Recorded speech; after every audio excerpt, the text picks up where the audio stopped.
It's one thing for a random person or a fan to copy and act how a celebrity behaves. It's a totally different thing when you find a celeb trying to copy or impersonate how another celebrity behaves and sounds. You're going to be surprised that some of these celebrities know themselves better than they think they do. Nothing could be more hilarious than finding out that one celebrity is very capable of acting just like another. So, in this video we're going to show you some of the best moments when celebrities impersonate each other on The Late Night Show. So stay tuned and don't forget to subscribe and leave a like. We've got loads of exciting content on the way for you. Ariana Grande has probably spent a lot of time around this celebrity because how was she able to sound and act the exact way she would? It's crazy. You do an impression, Jennifer Coolidge, yeah! Which is unbelievable. One guy was like, I want it. Give us a little taste. God, you look like the 4th of July. Taking the dog, dumbass. On The Late Night Show, Anna Kendrick blew the minds of everyone in the audience after impersonating Kristen Stewart in every possible way. I do one impression, and it's the weirdest impression. I should have like a Christopher Walken or something, and I have a Kristen Stewart. I did it to her, and she was like, oh man, I do that with my mouth. And I was like, you're doing it now, I know. Can you do maybe Kristen Stewart explaining what Pitch Perfect 3 is about? You know, there's like, the Bellas are out of college, and they go on a USO tour, and there's like, you know, hilarity ensues, so. Eddie Murphy has been in the business of trying to impersonate different people for a long time.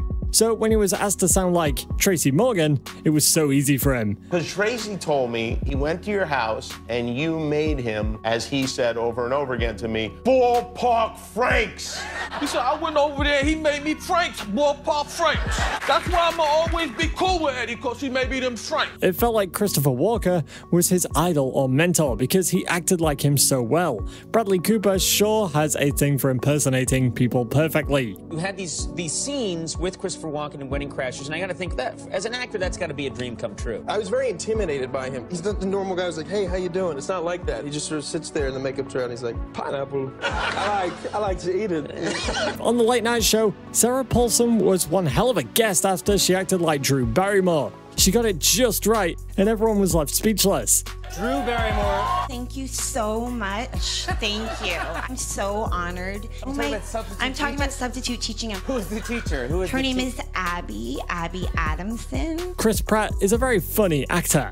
Now imagine him trying to copy and sound like someone else. It's beyond hilarious. We shot Guardians of the Galaxy here in London, and my wife Anna came out to visit, and she fell in love with this show. The Only Way is Essex. It's like basically their Jersey Shores. So like, honestly, I saw this guy. Honestly, did Michael cheat on me when he was in a beefer? And of course he was telling me, he's like, I miss you or whatever. And I'm like, you miss me? What am I, your mother?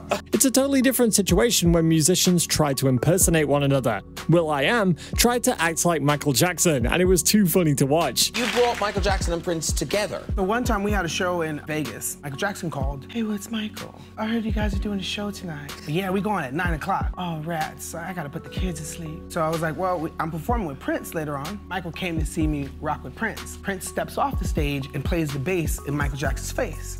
Michael Jackson leaves and goes home and says, meet me in the house for breakfast. So I go to his house for breakfast. First words he says, why was Prince playing the bass in my face? Oh, you don't say that though. Prince, he's just being nice, you know? No, Prince, he's always been a meanie. Ariana Grande is one celebrity who knows how to imitate any person on the planet. She's so damn good at it. Okay, on the actor side is Jennifer Lawrence. They told me not to do a game show, but I was like, screw it, I can have fun. I'm a regular person. Name a bad habit that you just can't quit. Jennifer. I'm just like a snackaholic. I mean, I love Pringles. If no one's looking, I'll eat like a whole can. Like every day is my cheat day, you know what I mean? Oh, how annoyingly relatable. Jay-Z would definitely want to whoop his ass after what he did. Denzel Washington acted like Jay-Z, and all anyone could do was laugh. I was in the studio with Lenny Kravitz. He was doing something with Jay-Z, and he how he talked. Yeah, G, I'm gonna play this for you, G. That's how he is, yeah, you know, I'm gonna put this on for you, man. Just tell me what you think.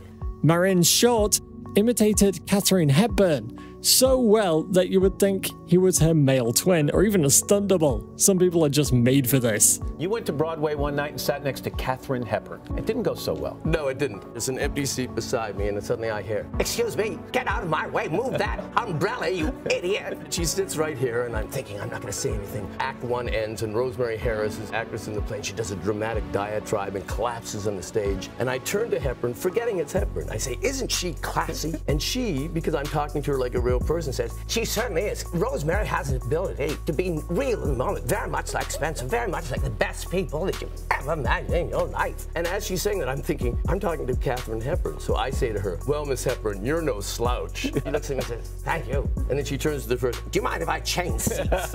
He was such a good impersonator, even for his age. He did it so well that you'd wonder if he's been doing it all his life. And when we're on the red carpet going into the ceremony, I met Maggie Smith. "Hello, what are you here for?" I said, "Well, Lord of the Rings." "Oh, yeah." She said, "What's that round your neck?" "Oh, so it's my punami." "Oh, your punami, what's that for?" I said, "Well, if I wear it, it'll bring me luck." And, "Oh, very nice." And we went our separate ways. And at the end, of course, everyone else wins the Oscar apart from you. And a bit dejected, you're coming out looking forward to a drink, and you bump into Maggie Smith, and she points out at you and she said, "It didn't work, did it?" On the Late Night Show, Sarah Paulson felt like the twin sister of Holly Hunter. Everyone on the show was actually hearing Holly Hunter speak. Okay, Holly Hunter talking about a gas station. I love Holly Hunter. Oh, I love her too. This is great, Jimmy. This is so superior to that service station on Wilshire. You got all sorts of snacks, Skittles, Starburst, sunflower seeds if you're trying to watch your sugar. Tom Hiddleston has got to be one of the best impersonators that ever existed. He literally felt like a carbon copy of the person he was imitating. People have to do impressions of you, don't they? Am I in your canon? Can I have the cards? So, welcome back. So you've never been on the show. I feel your pain, Bob. On the Late Night Show, Kate McKinnon did an impression of Gal Gadot, and my god, it was way more than accurate. If they gave awards for things like this, she would win one. Gal Gadot, she hosted SNL. I was with A.D. Bryant. We were just like, oh, okay, now we know that we are Midwestern toads compared to this like Mediterranean goddess. Everything she says is like a prophecy. I asked her, "Do you have hobbies, Gal?" And she was like, "I love to go to the beach. I love to paddleboard. I love to go to the Maldives. Do you have a hobby, Kate?" And I was like, I watch Dateline. Vanessa Bayer sure knows how to imitate a character. She was on the Late Night Show and she did a perfect job sounding like Jennifer Aniston. Pretend that you're like at the friend's house. Maybe like Ross invited you over. I think Rachel would come over and she'd be like, "Oh, Jimmy, how long have you and Ross been hanging out? Did you know that Ross and I used to date?" And then I think Monica would be like, "Not now, Rachel." You're gonna laugh your ass off after watching her impression of Britney Spears. Emma Stone sounded nothing like the person she was trying to copy. Can you give me your best impression of someone famous? Oh, baby, baby, how was I supposed to know? Everyone knows Tom Cruise is one of the best actors in the movie industry. But how about his impersonation skills? See for yourself.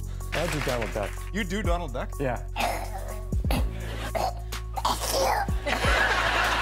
You can definitely tell he did it just like the original actor would. James Marsden tried to sound like another famous actor, and he got it just right. You do impressions? Well, I just finished a movie with Woody Harrelson, and I got a couple of giggles out of him. The hardest ones to do are the ones that everyone does, like your Walkens or your McConaughey. You can't just do the all right thing anymore, because it's like everyone can do it. But what you got to do is throw in a little Texas whistle in there with those asses. When you start to hear those asses start to creep on in, once you step outside to my AIR stream, I'll make you a margarita to blow your horns off. On the Late Night Show, Anne Hathaway did another impersonation of the same actor. She tried her best, but it looks like she needs some lessons from James Marsden. You're with him and all of a sudden you find yourself kind of like leaning back. You lean back, you talk, you know, you maybe don't enunciate as much, but sometimes you do, you enunciate intentionally. I just think it's fun when you get to the point where you spend enough time with him, you know how to riff as him. Oh, football. I like the Tennessee Titans, the Patriots, God bless America. And for a game, sit down, play a little ball, maybe break a sweat first, have the kids, children, family, intentions. Finally, we wrap this up with Jay Pharoah trying to sound like Chris Rock. It seemed hard initially, but eventually they got it. king of impressions, Chris Rock. Would you ever consider running for president? I mean, okay. At this point, anybody could be the president. Listen, I don't care if Flavor Flav runs. I'll vote for him. If he wins, and make Honey Boo Boo the vice president. I don't care. Sometimes they get it and sometimes they don't. It's never really easy to imitate or impersonate another person, but some of these celebs happen to be very skilled at doing that. Some of them even deserve an award for doing so. So keep the comments buzzing and let us know which of these moments you found the most interesting. Don't forget to leave this video a thumbs up and subscribe and turn on post notifications for the channel. We've got loads of exciting content that you're not going to want to miss out on.